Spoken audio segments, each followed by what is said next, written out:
Good evening.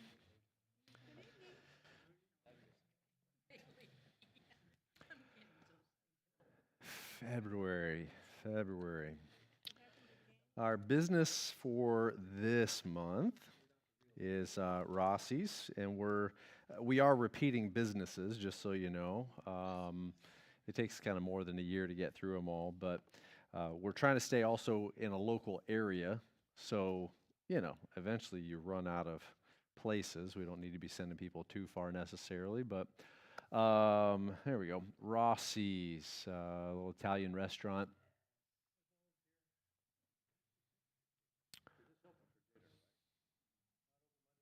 I have no idea. Don't go there and expect to see that. Do they have a back porch? Hmm. Yeah, that's not what it looks like. Psst, psst, psst, psst, psst, Hunter.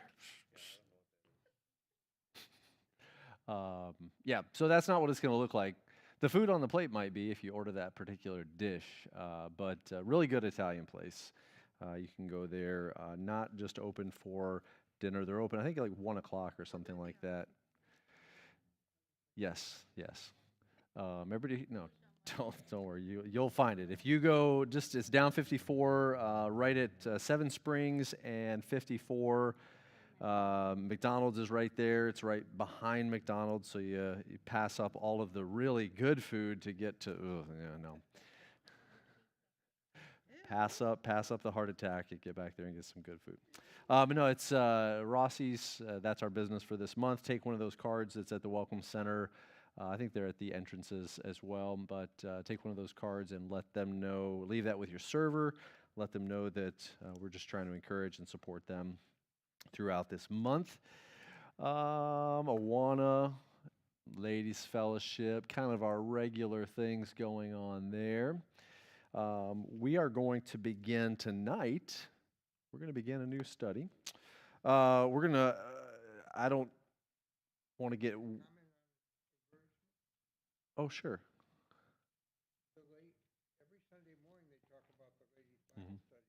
And not the men's, right? Yeah. Yeah, I'm honestly not sure why the ladies gets mentioned and not the men's, but anyway, yes, ma'am. Good. Oh, great. Good. Then the problem is solved. Not that it was a big problem to begin with, but hey, it's all good. It's all good. So we're going to start a study in the minor prophets. We're going to begin in the book of Hosea. Background for the minor prophets is we're pretty much during the time of the divided kingdom. The minor prophets carry God's message of judgment against either the northern kingdom or the southern kingdom. For these purposes, the northern kingdom would be referred to as Israel.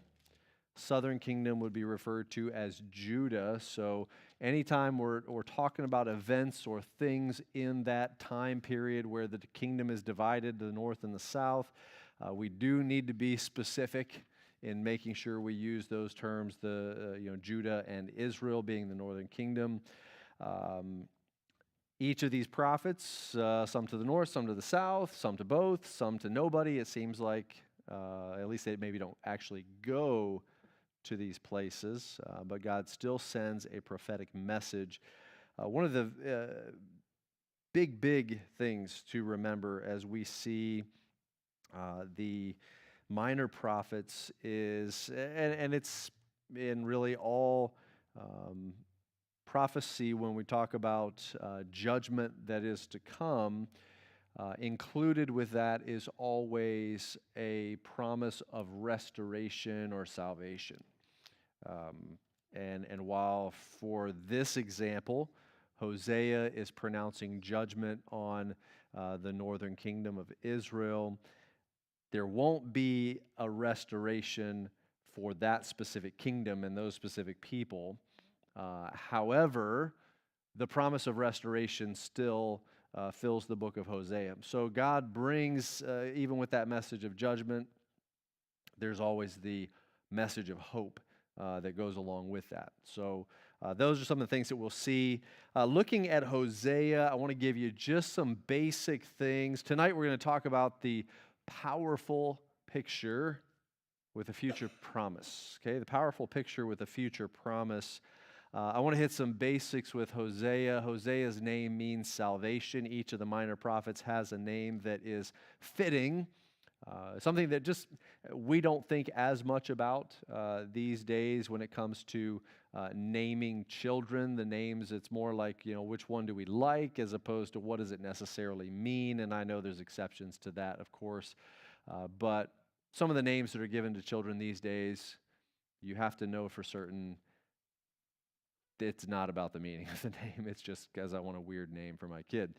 When I first started coaching, this is a sidetrack. When I first started coaching, Little League baseball, it seemed to be fairly normal names of these young boys, and the longer that went on, the stranger the names got, and now they just kind of get confused, and so. Names mean something, especially in the Bible. Hosea means salvation. He is a pre-exilic prophet, 755 to about 710 BC.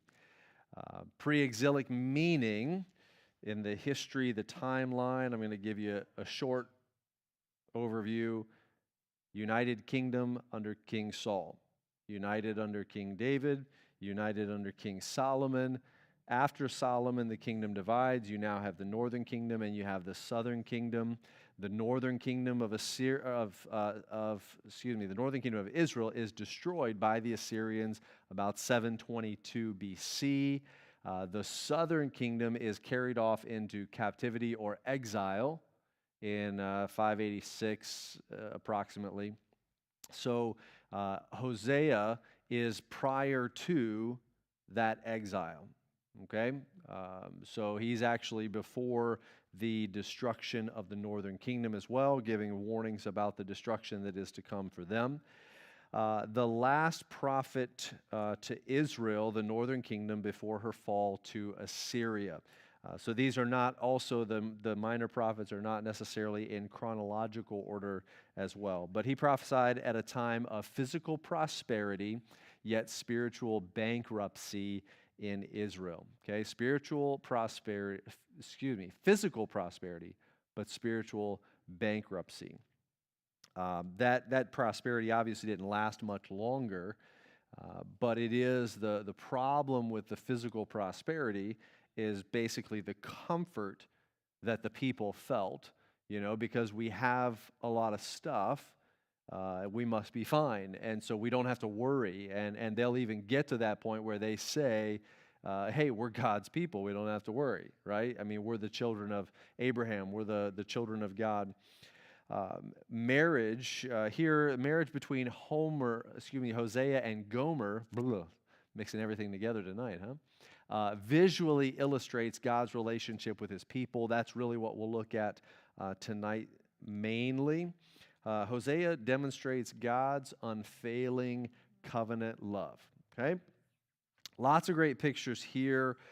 It would be the kind of book that could be used, if you will, for a number of different applications. We're going to try to stay pretty straightforward, pretty true to the text with what we're looking at here. I think understanding what God plans to do to his people teaches us a lot about who God is. It also teaches us a lot about God's people, how we should respond to God, how we should interact with God. So we are going to just kind of understand God's message to his people, right? What is he saying to the northern kingdom of Israel? And we will pull out some applications from that. As I said, a lot of those applications will be an understanding of who God is, his character, his interaction with us. And maybe since Israel is part of the object here, we'll learn some things not to do, right? Let's find out what to avoid so we don't experience this same thing. Let's go ahead and look at chapter 1 here in Hosea. Chapter 1, it says, "The word of the Lord that came to Hosea, the son of Beeri, in the days of Uzziah, Jotham, Ahaz, and Hezekiah, kings of Judah. Obviously, if he prophesies for, nearly 40 years, that's what we're looking at, is a number of kings there in Judah. And in the days of Jeroboam, the son of Joash, king of Israel. When the Lord first spoke through Hosea, the Lord said to Hosea, "Go, take for yourself a wife of whoredoms, and have children of whoredom, for the land commits great whoredom by forsaking the Lord." So he went and took Gomer, the daughter of Diblaim, and she conceived and bore him a son. The Lord said to him, "Call his name Jezreel, for in just a little while I will punish the house of Jehu for the blood of Jezreel, and I will put an end to the kingdom of the house of Israel. And on that day I will break the bow in Israel in the valley of Jezreel." She conceived again and bore a daughter, and the Lord said to him, "Call her name No Mercy, for I will no more have mercy on the house of Israel to forgive them at all. But I will have mercy on the house of Judah, and I will save them by the Lord their God. And I will not save them by bow or by sword or by war or by horses or horsemen." When she weaned No Mercy, she conceived and bore a son, and the Lord said, "Call his name Not My People, for you are not my people, and I am not your God. Yet the number of the children of Israel shall be like the sand of the sea, which cannot be measured or numbered. In the place where it is said to them, 'You are not my people,' it shall be said to them, 'Children of the living God.' And the children of Judah and the children of Israel shall be gathered together, and they shall appoint for themselves one head, and they shall go up from the land, for great shall be the day of Jezreel." We're going to look tonight at how God communicates his plan of rejection for Israel. And that's one of the fun parts of the prophets. Anytime a prophet goes to God's people, it's rarely just a simple, straightforward, "Here's a few words for you," and we move along. There are illustrations, there are examples, there are even some dramatizations that the prophets are instructed to act out. But we're going to see a picture tonight of what God is trying to communicate through the prophet Hosea to his people. So how does God communicate this plan of rejection for Israel? Because we'll see very clearly there's no other option. It's rejection. That's what's going to happen. First of all, he gives them a picture of their sin. He gives them a picture of their sin. Before we look at the picture of their sin, you've got verse 1, and we have a listing of kings, and some might say, well, why do we have a list of the kings? What does it really matter? Let's just get into the story, and why waste that extra verse? When we see the names of specific people, when we see events or events that are given in correspondence with certain things that are happening, what we could really think is, a lot of times it's just verification. It's a verification of a time period.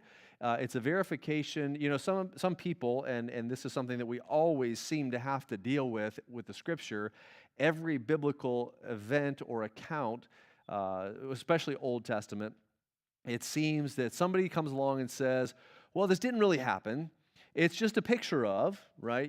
So it's some type of an allegorical storytelling event. And this goes all the way back to the creation. That's what the creation was. Adam and Eve, that's what that was all about. The stories of Samson, or the stories of this person or that person. It's all just this this made-up story in order to tell some kind of a truth. Well, the Bible, God will give us specific names and places and people and things that are going on at that time to make it clear when we're talking about real people. Hosea was a real individual. Gomer is a real individual. These events that take place are real events that took place. So he gives a picture of their sin. And when we think about that, just that idea of God being able to give a picture of their sin, this reminds us, it should remind us of the omniscience of God, right? God knows the sin of his people. We looked on Sunday, we were talking about Abraham in Sunday school. And when God comes to Abraham and he's about to destroy Sodom and Gomorrah, and God says to Abraham, as he's sending those two individuals to go into the city, he says, I came down, I am going to see if the things I've heard about the wickedness of Sodom and Gomorrah are true. We say, well, does God need to do that? Of course he doesn't, because he's omniscient. God already knows that it's a wicked place. But that's a great example of God making it clear that he doesn't just kind of willy-nilly fly off the handle because he gets ticked off, or he just, I'm just going to randomly destroy a bunch of people. No, God actually verifies that they are wicked and they are evil. And so it's one of the things we see in the prophets. When God sends a prophet to his people with their message of judgment, that's really what it's about. It's about God saying, hey, I know what's going on. I know what you're doing. I know the sin that you're committing. And so it really shows us the fact that God can give them a picture of the sin that they're committing. That means he knows it, right? He's omniscient and he knows the sin already. It also shows us the holiness of God, right? The fact that sin offends God, the fact that sin is something that God hates and detests, it just reminds us of the holiness of God. So Israel was not worshiping, first of all, they were worshiping dumb gods, meaning the ones that don't know anything and can't see anything, but they certainly weren't worshiping holy gods, because of the things that they were doing. But the true God of Israel, the one they should have been worshiping, is a God who knows, a God who's omniscient, a God who sees their sin, and a God who is holy, and they needed to worship him as a holy God, and they utterly failed to do that. What we also see, just the simple act of God sending a prophet. Okay, there's significance to that. We might be used to it because that's what we talk about when we look at the Bible and we see, this prophet came and that prophet came. We could probably name 10 or 15 prophets just off the top of our head because God's always sending, his messenger to his people. But we need to remember also, when God would send a prophet to alert people to their sin, he didn't do that just because, hey, I just want you to know that you're doing the wrong thing. What God really wanted was for them to repent, right? God wanted to make them aware of the problem so they could repent, so they could come back to him. That was the ultimate desire. So let's not miss, even as we just read at the very beginning here, as God's going to reveal what the problem is, let's not miss the wealth of information about the character of God. He's omniscient. He's holy. He wants people to know their sin so they can turn from their sin. He's, in that sense, we would say he is a gracious God. He doesn't want people to be in the dark about their sin. So let's take a look at this visual, okay? This example that God gives his people. And here's the instruction that he gives to Hosea. Go and take for yourself a wife of whoredoms, okay? So we're thinking of prostitution. I want you to think in this particular instruction God is giving, that what he's likely saying is kind of a future reference. Go and take a wife who will become a wife of whoredoms. He didn't necessarily say go to the brothel, if you will, and find a wife. Number one, if God instructed that, he would actually be instructing Hosea to commit sin, right? Okay, so we don't think that that's probably a good idea or something that God would do. Plus, the illustration, okay, there's a point for the illustration that God's using, that you have a faithful God. That's who Hosea is, right? He represents a faithful God who goes and chooses a wife, and that is Israel, right? But God didn't pick Israel from a spiritual adultery, right? He pulled Abraham out and began. So the illustration kind of breaks down a little bit if she's already in that business, if you will, or in that activity. So what I think God is telling Hosea to do is he's telling him ahead of time, you're going to go find a wife, and I'm just letting you know ahead of time, she's going to cheat on you.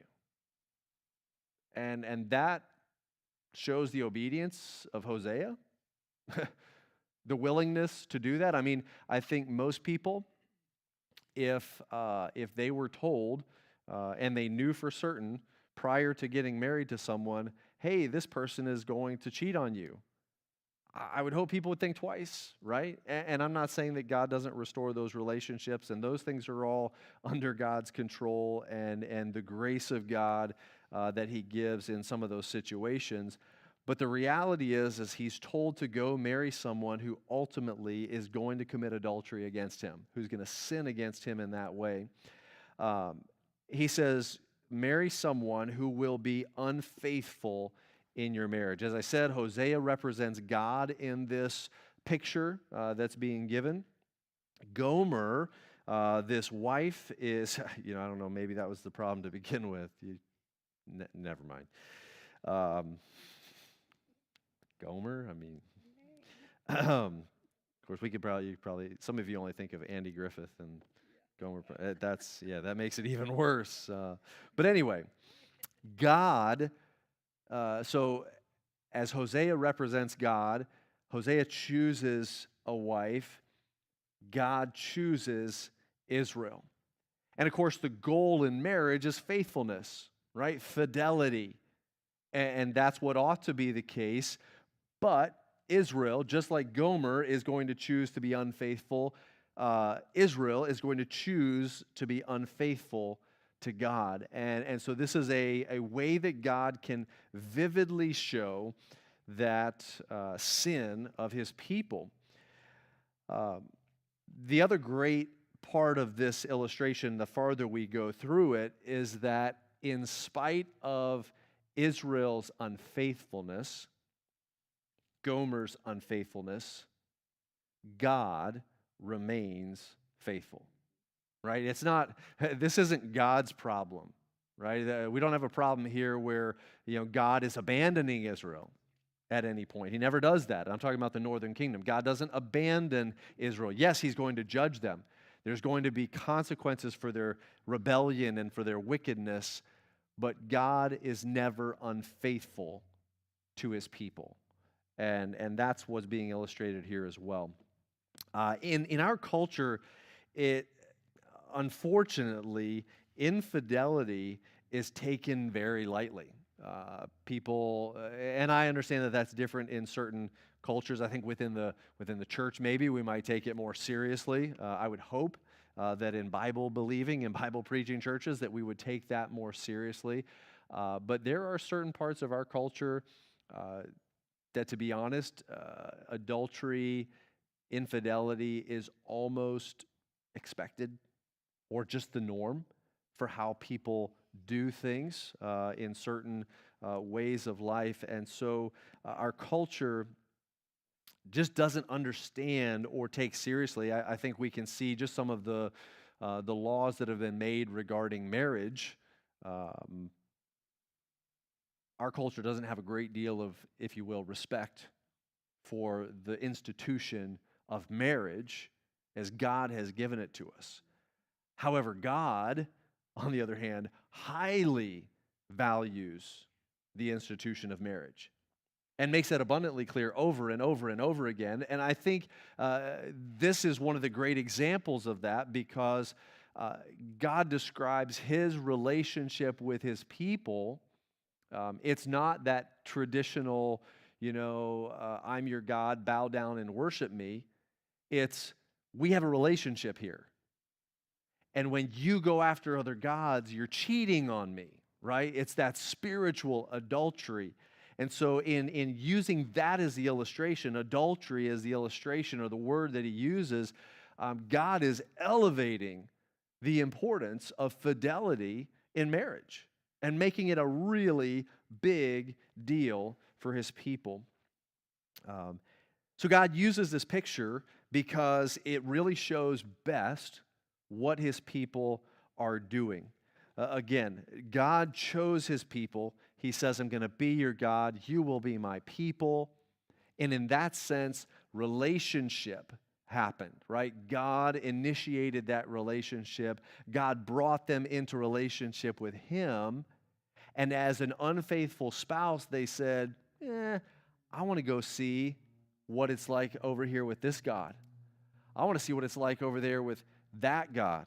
I want to see what it's like to, and they went, as the scripture would say, a-whoring after other gods, other relationships, seeking other relationships.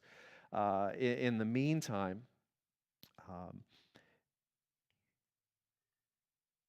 today, we think about what people do. Many in our culture today, it's a matter of chasing pleasure in all forms. Really, people are looking for something to bring satisfaction, something to bring the pleasure and the joy and the fulfillment that they're looking for, and we have people who never turn to God for that, even though God made them and God formed them and God has called them in that sense of the gospel being available, but they choose to turn their back on God and they go in other directions, seeking other pleasures, seeking other enjoyment. And in the end, for Israel in the end, they're left with destruction. That's the consequence for turning their back on God and going from God. And today it's pretty much the same.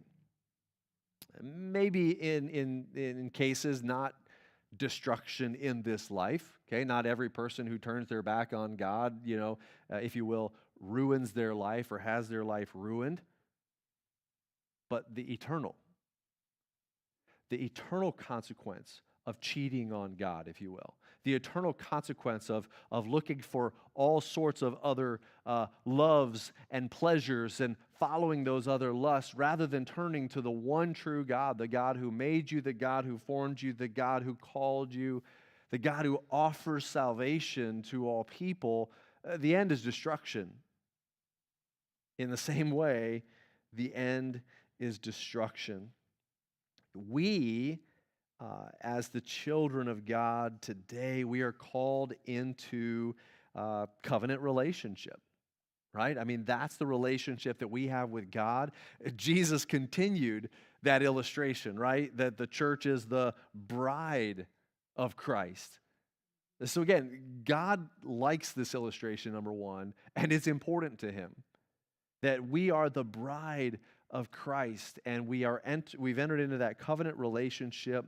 And for us, lesson learned for us is faithfulness, right? If unfaithfulness is going to bring destruction, it's going to bring damage and harm. And again, we see that play out in our culture, in the world that we live in. Spiritually, it's the same. There's consequences for unfaithfulness to a holy God who has called us into covenant relationship with him. Our desire should be, just like God's people in the time of Hosea should have been, faithfulness. That should have been their goal, faithfulness and fidelity to the God who called them. Yet they chose to reject him, and so destruction. Another way that God chooses to reveal and communicate this plan of future judgment and rejection for Israel is through prophetically named children.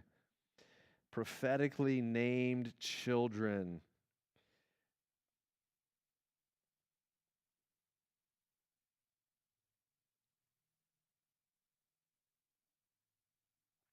The first one, and again, God is choosing the names for children.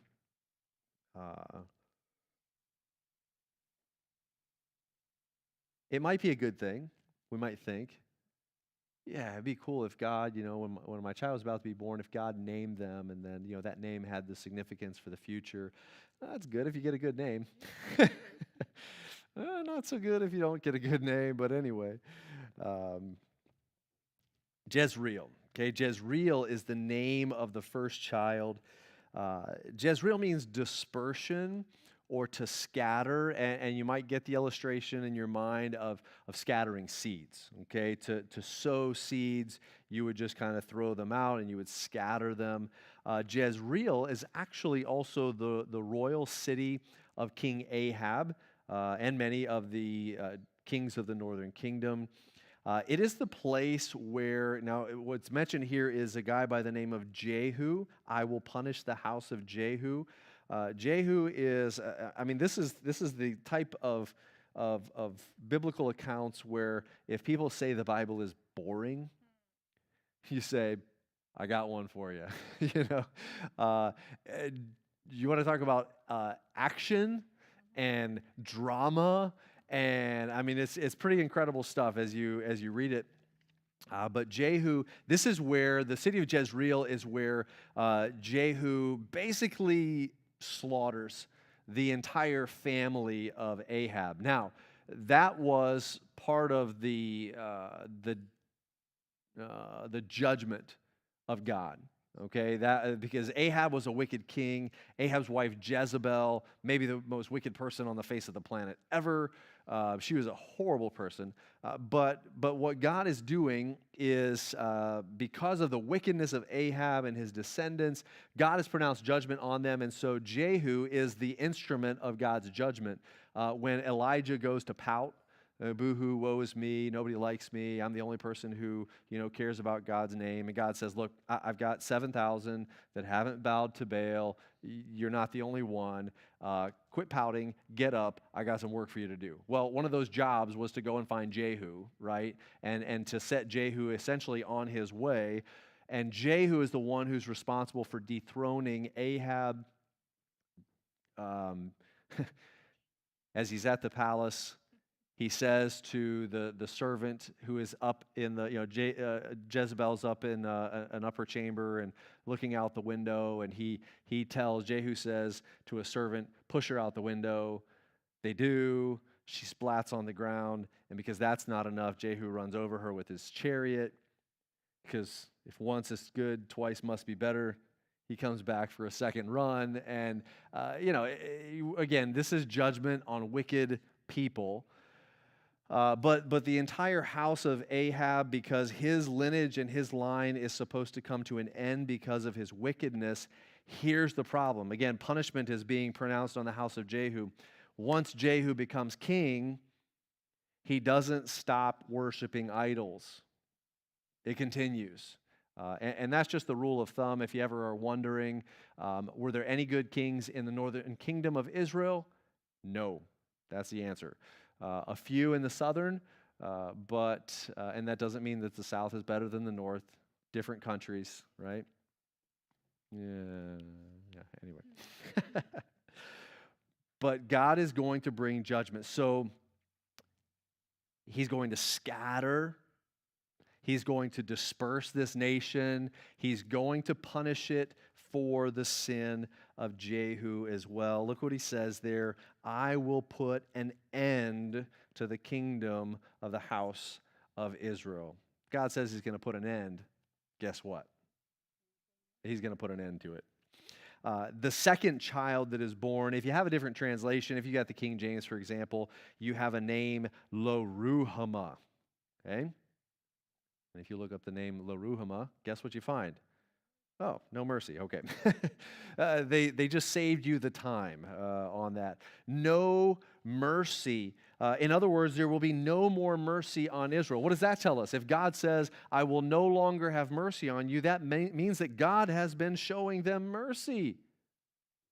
And when God is showing mercy, that means that this judgment, we might say, in our terminology, it's overdue. God would have been justified in doing this long ago, right? This isn't just a sin that cropped up overnight. This isn't just sin that came in one generation. As I said, every single king of the north was wicked. And it always involved false worship, this adultery against God. It always involved that. So God could have done this a lot sooner, but in his mercy, he delayed, he waited. His long suffering would be another name for that. But look what's included here, okay? There's going to be no mercy for the northern kingdom. But look at verse 7. But I will have mercy on the house of Judah, the southern kingdom. I will save them by the Lord their God. I love this. I will not save them by bow or sword or war or horses or horsemen. Think about Israel coming out of Egypt, right? They've been in slavery for 400 years, and you say, how in the world, how can we figure out a way to free a couple million people from slavery that have been there for 400 years? You better have a big army. Or maybe underground, we're going to start training these people to have their own army. No.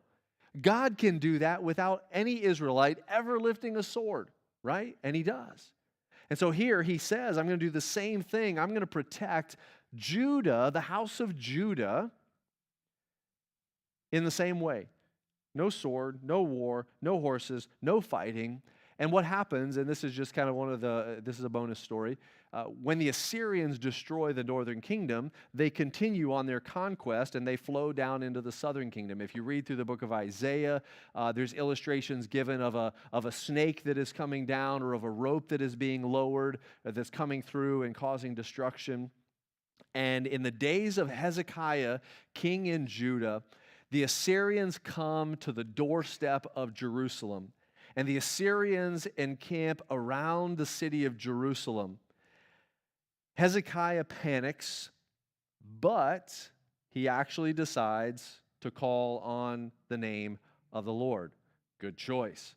Because what happens is in the night, the angel of the Lord is sent, and 185,000 of the Assyrian army are killed in their sleep in the night. Well, in the morning, Sennacherib, who is in charge of the army of Assyria, wakes up and says, time to go home. And so they leave. And God, that's fulfilled prophecy. God delivers his people without them ever lifting a sword while they panic and they worry and, oh no, what will we do? Hezekiah looks to the Lord and God delivers. So there will be mercy on the southern kingdom. Why? Well, because the southern kingdom was so much better than the northern kingdom. That was a sarcastic grin if you didn't pick that up. No. They were every bit as bad, and quite honestly, by the time they go into exile, worse. Right? They committed all the sins of the northern kingdom plus, is what we see later in some of the other prophets. God made a promise to a man named David, the Davidic covenant, that he would preserve the lineage of David so that there will be someone who will sit on the throne forever. The only way that's going to happen is if God preserves the lineage. And God does just that. He doesn't need a sword. He doesn't need a chariot, doesn't need a horse, doesn't need victory in war. God can take care of it. So God does extend mercy to the southern kingdom. The third child is named, again, if you have another translation, Lo-Ami. Lo-Ami, not my people. As a parent, you probably had the experience, and you get what is happening here. When you observe a child that is misbehaving, or like the kids who throw the tantrums in the stores, and you're like, oh, not my kid. You rejoice, right? Not my kid. God says, not my people. This is to show God's complete rejection of the northern kingdom.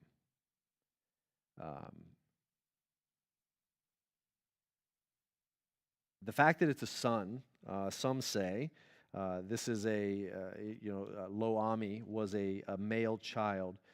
The fact that it was a son, some are saying in conjunction with this name, obviously for Israel, the sign of the covenant was circumcision.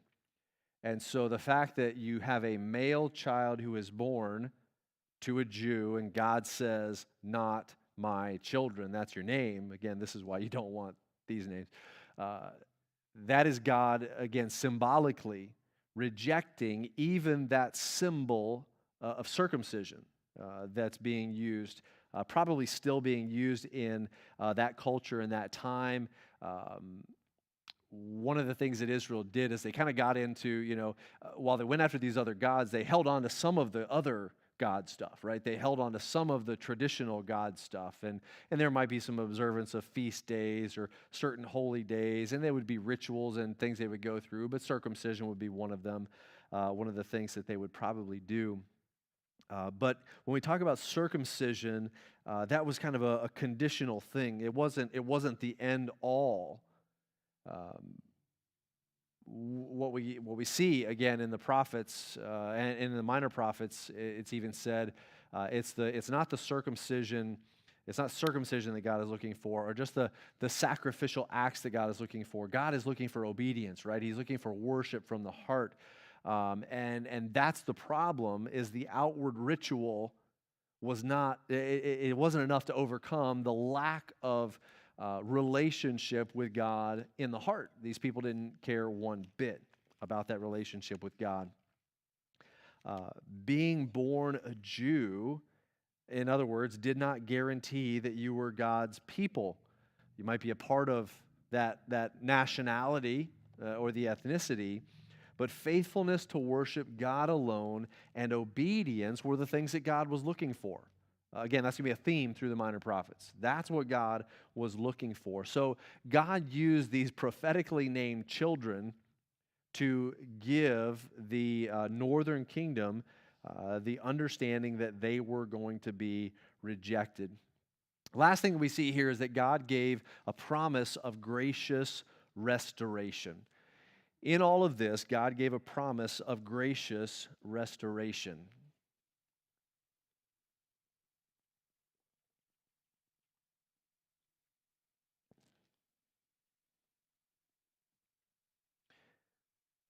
So he goes from verse 9, call his name not my people, for you are not my people. I am not your God. To verse 10 saying, oh, hey, the number of the children of Israel will be like the sand of the sea. It can't be measured or numbered. And the place where it was said to them, you are not my children, it shall be said to them, children of the living God. Okay? Is this, is God going back on his word? Is God changing his mind? What exactly is going on here? He just says, you're not my people. Now he says, hey, where it was said, now you're going to be my people. What exactly is God saying? Well, you just have to think future. Right? It's something that's going to take place in the future. A time when, if you look at how he describes this time period, he says in verse 11, the children of Judah and the children of Israel shall be gathered together. So he's going to destroy the northern kingdom. So he's not saying, well, I'm going to bring the northern kingdom back eventually. What he's just describing is a united kingdom.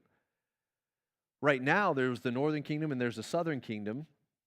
The northern kingdom gets destroyed by Assyria in 722. The southern kingdom gets carried off in 586 to Babylon into the exile. Well, once they return from the exile, we don't have two Israels anymore. There's just one. From that point forward, they're one nation. The catch, though, is that they've not been a kingdom. Right? They haven't been a kingdom again. And he's saying that the children of Israel, the children of Judah, they'll gather together, appoint themselves a head. If you have a head, you got somebody ruling, right? Somebody reigning. And so this is speaking of a future time, something that we haven't seen yet, something we haven't gotten to yet. But more than that, more than just thinking about the two kingdoms, because again, in the future, there's not another kingdom to put together. There's not a northern kingdom, if you will, the ones from the north, the Israel and the Judah. And so what are we talking about there? Well, Hosea is actually alluding to the bringing in of the Gentiles. The fact that God one day is going to take that remnant of his people, which he's referring to as Judah, the line of David, those descendants, and he's going to bring in another group and put them together under the same head. Of course, we're thinking Jesus, right? Uniting Jews and Gentiles, a future day when this is going to take place. God is going to restore his people. He's going to add to their number from the Gentiles, all under one leader. And the place we really see this most clearly, is the millennial kingdom. When Jesus reigns, we have both Jews and Gentiles united under the reign of Jesus Christ. And we also know that there's an ultimate eternal reign of Christ, and we're united under that. He says here at the end, he says, they will go up from the land, for great shall be the day of Jezreel. Now, we've used that name a bunch. Remember, I said it's to scatter or to sow or to plant, right? So great shall be the day of Jezreel, the day of the planting. And the idea here, we could think along the lines of God planting his people where they're going to be forever, right? The permanence of this future kingdom that he's talking about. Listen to what God is saying to these people. He's saying, if we summed up this chapter, he says, we got a problem, a really big problem. You, Northern Kingdom, Israel, you have not been faithful. I want to make that abundantly clear to you, and I'm going to use Hosea as an illustration of that. And since you've not been faithful, I am rejecting you. You are no longer my people. I'm going to abandon you. I will show no mercy toward you. But then he throws in there, but I will show mercy to Judah. Okay? So God is going to preserve a remnant of his people. But he includes for them the hope. Now, this is not hope for the northern kingdom, for sure. Okay? And there's times when God gives judgment, there's times when the person who is receiving the judgment has no reason for hope. But God will include promises that bring hope to others who hear. Right?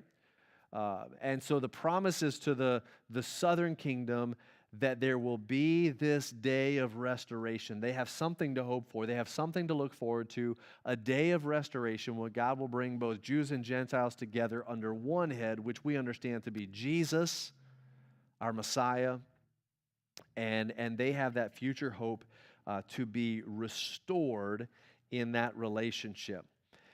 Through a message of harm for the northern kingdom, God also includes gracious plans for restoration of his people in the end.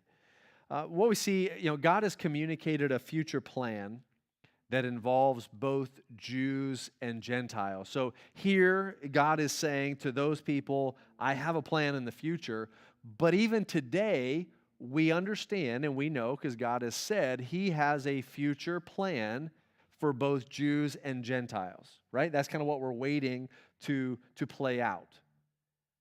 But as we understand that plan, there are some pretty simple similarities. All who turn to God will experience restoration, and we would say now and in the future, right? That's for us primarily now, that's through the gospel, and we know that eventually that makes us a part of this really long-term plan that God is looking at. But we also know that all who choose to reject and go after other gods, whatever those gods may be, there's destruction. So kind of, again, a simple formula, if we're faithful with God, there's restoration and there's hope. If we're unfaithful to God, there's separation and destruction. And that's kind of the simple message that God is giving for his people here.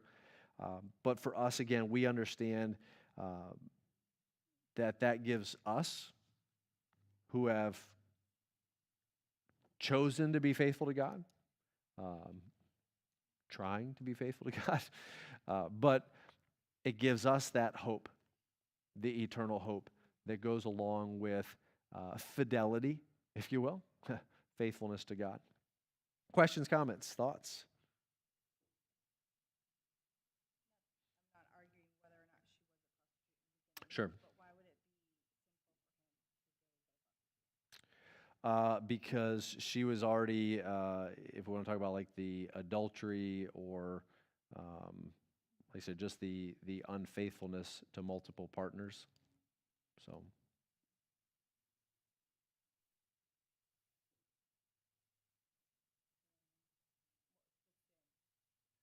Her sin of having sexual relationships with multiple people.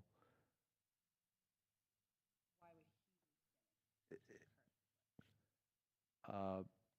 Because she, even though it's not the technical term adultery, it's the sex outside of marriage, I would say.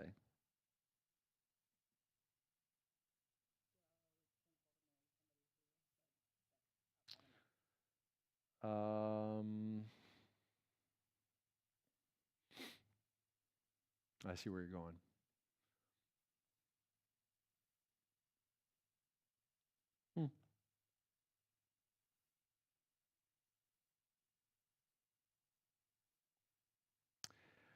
Yeah, I mean, I guess from the standpoint,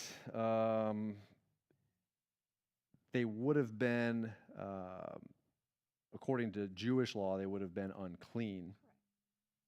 But yeah, so I mean, in that sense, I guess for our application today, that may, if you will, play out differently, because there's a difference there. But yeah, for him, it would have been, she would have been unclean.